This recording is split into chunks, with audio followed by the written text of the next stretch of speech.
to the Aboriginal channel. This episode will be part 2 to the Bible Weaponized. In the first episode, I went over the coat of arms a little bit. Right here, we're looking at one with a crown at the top, some arrowheads pointing down throughout, and then a lion up here to the right. Inside of the information about Hernan Cortez, the first conqueror of Mexico, we learned that he was given by Spain's royalty a coat of arms to pass down through his lineage. And on that coat of arms summarizes Cortez's accomplishments in the conquest of Mexico, as it says right here. And it goes on to explain the symbols on the coat of arms. It says the coat of arms, the central portion, divided into quadrants. In the upper portion, there is a black eagle with the 2 heads on a white field, which are the arms of the empire. Below that is a golden lion on a red field in memory of the fact that you, the said Hernando Cortez, by your industry and effort, brought matters to the state described above. And what they're talking about is his successful conquest of Mexico. So that lion on that coat of arms represents victory in war or the successful colonization of Mexico. Well, the coat of arms I just showed you is on this map right here from the Carolina and Virginia. Now I'm going to be reading a little bit of the relation of Captain Smith's being taken prisoner by Powhatan and of his being delivered from death by his daughter Pocahontas. But I'm not focused in on the Pocahontas and him being delivered to death thing. What I'm looking at is a allegory that happened with him and the Indians that reoccurs throughout their culture and spirituality, and also is reflected throughout the Bible, indicating that one branched out from the other. And since we know the King James version of the Bible didn't make its way to Virginia or the Carolina area until the early 1600s, and the Powhatan and Captain John Smith story is from the 1500s, we know from which the allegorical spirituality culture sprouts from. Now, this is a little while after the Indians have Captain John Smith captured, but this is before he meets King Powhatan. It says, not long after, early in the morning, a great fire was made in a longhouse, and a mat spread on each side thereof.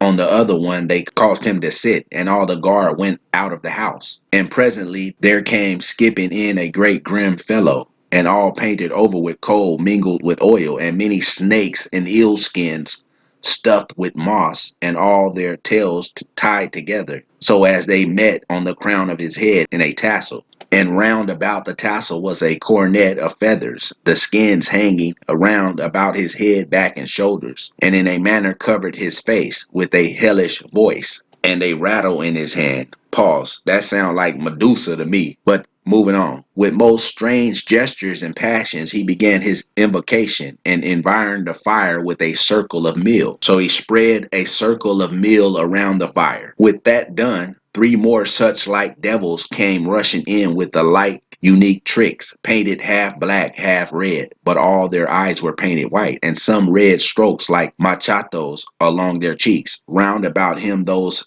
fiends danced a pretty while, and then came in 3 more as ugly as the rest, with red eyes and with white strokes over their black faces. At last they all sat down right against him, 3 of them on the one hand of the chief priest, and 3 on the other. Pause. So the guy with the snake skins on his head was the chief priest. So they had priests in Indian culture. It says, then all with their rattles began a song, which ended. The chief priest laid down 5 wheat corns, then stretching his arms and hands with such violence that he sweat and his veins swelled, he began a short oration. At the conclusion, they all gave a short groan, and then laid down 3 grains more. After that began their song again, and then another oration, after laying down so many corns as before, till they had twice encircled the fire. So they have 2 circles of corn right now and 1 circle of meal. That done, they took a bunch of little sticks prepared for that purpose, continuing still their devotion.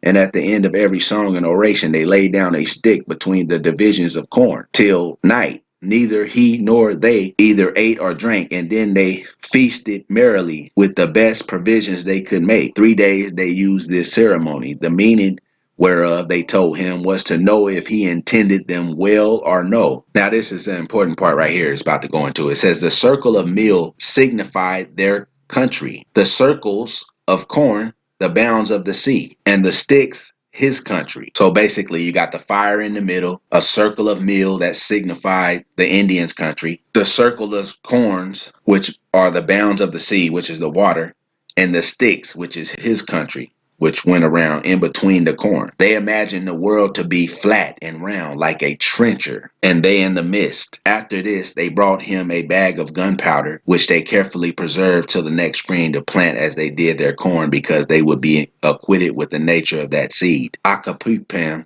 the king's brother, invited him to his house, where with as many platters of bread, fowl, and wild beasts as did environ him, he bid him welcome. But not any of them would eat a bit with him, but put up all the remainder in baskets. Now I'm gonna stop right there, because they did the ceremony to see if he bid them good or not. Then later on, it goes on to say, having feasted him after their barbarous manner as well as they could, a long consultation was held. But in conclusion, two great stones being brought before Powhatan, as many as could, laid hands on him, dragged him to them, and thereon laid his head, when being ready with their clubs to beat out his brains. Pocahontas, the emperor's dearest daughter, seeing no entreaty would prevail, got his head in her arms and laid her own upon his to save him from death. So that's how that went. But my point of that is that he went to the ceremony, then they fed him real good, and they had a consultation, and then they brought out the clubs and the stones. So obviously inside of that ceremony, the outcome was the right thing, that he didn't mean them no good. But on a side note, if you think about the circle formations from a previous video I uploaded, what they were making with the fire inside, the round circle of meal, then the circles of corn representing the water, the sticks representing the Europeans' land, it sort of kind of correlates. Now, I was going to start this episode off with the first page of the Bible and show the many different occurrences where what's being said on the pages is synonymous with American Indian culture. But I had to use this first so we get a clear understanding of how they formulated the Bible in the way that Indians understood things, using allegorical message and signs and symbols. Now, sort of a way to prove this is I went and looked up, is corn in the Bible?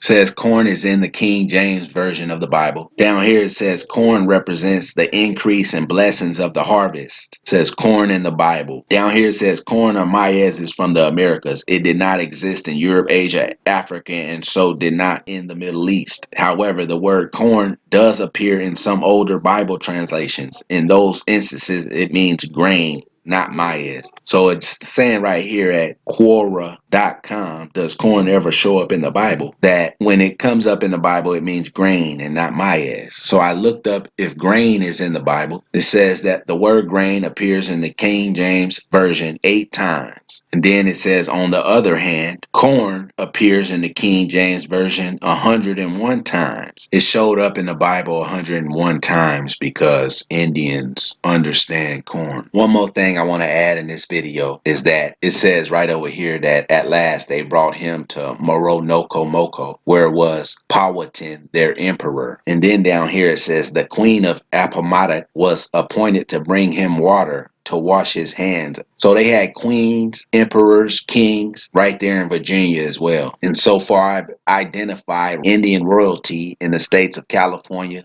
Virginia, Georgia, and Alabama. In Alabama, you had King Tuscaloosa and his son, which was a prince. Tuscaloosa means the black warrior. And we always use the word black because in a lot of Indian culture, it's a dominant living color. Through the history books, which has all been a lie. So therefore, if it's a lie, then what's the truth? If it's a lie, then what's the truth?